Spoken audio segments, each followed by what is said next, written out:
മനസ്സിൽ കണ്ട് പോയത് വേറൊന്നാണെങ്കിലും മേടിച്ചുകൊണ്ട് വന്നത് ഇതൊക്കെയാണ് കേട്ടോ. നമ്മളെ കിളിമാനൂർ ചന്തയിൽ ചെല്ലുമ്പോഴത്തേക്ക് നമുക്ക് ഇഷ്ടപ്പെട്ട ചട്ടി നമുക്ക് നോക്കിയെടുക്കാനായിട്ട് പറ്റും.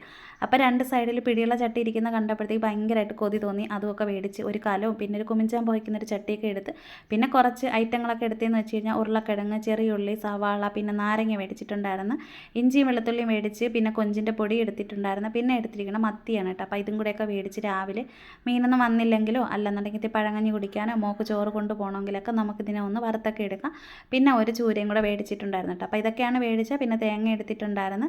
പിന്നെ നമ്മൾ കുറച്ച് വിത്തൊക്കെ മേടിച്ചിട്ടുണ്ടായിരുന്നു. ഒരു മാമ അവിടെ നിന്ന് വിളിക്കുന്ന കണ്ടപ്പോൾ കൊച്ചിന് പാവം തോന്നി. അപ്പോൾ പറഞ്ഞു നമുക്ക് കുറച്ച് വിത്തൊക്കെ മേടിക്കുക. അങ്ങനെ എന്തായാലും വിത്ത് മേടിച്ച് പല പല നിറത്തിലൊക്കെയുള്ള വിത്തും കാര്യങ്ങളൊക്കെയാണ്, എന്തൊക്കെയോ ഉണ്ട് കേട്ടോ ഇതിനകത്ത്. അപ്പോൾ ചീര, പയർ, പാവൽ, അങ്ങനെ എന്തൊക്കെയോ അങ്ങനെ കുറച്ച് ഐറ്റങ്ങളൊക്കെ മേടിച്ച് നമുക്ക് മഴയൊക്കെ മാറിയതിന് ശേഷം ഒന്ന് പാകി നല്ല രീതിയിലൊക്കെ ഒന്ന് എടുക്കണമെന്നൊക്കെ ഉണ്ട് പഴയതുപോലെയൊക്കെ. അപ്പോൾ ഇതൊക്കെയാണ് നമ്മൾ ഞായറാഴ്ച ഇരുന്ന് മേടിച്ചത്. അപ്പോൾ മൺപാത്രങ്ങളൊക്കെ എനിക്ക് ഭയങ്കര ഇഷ്ടമാണ് കേട്ടോ. അപ്പോൾ അതുകൊണ്ട് മേടിച്ചതാണ്. അപ്പോൾ നിങ്ങൾക്ക് ഇഷ്ടപ്പെട്ടിട്ടുണ്ടെങ്കിൽ എന്തായാലും മേടിക്കുക. വീഡിയോ ഇഷ്ടപ്പെട്ട ചാനൽ ഒന്ന് സപ്പോർട്ട് ചെയ്യാനും ലൈക്ക് ചെയ്യാനും കമൻറ്റ് ചെയ്യാനും ഷെയർ ചെയ്യാനും മറക്കല്ലേ.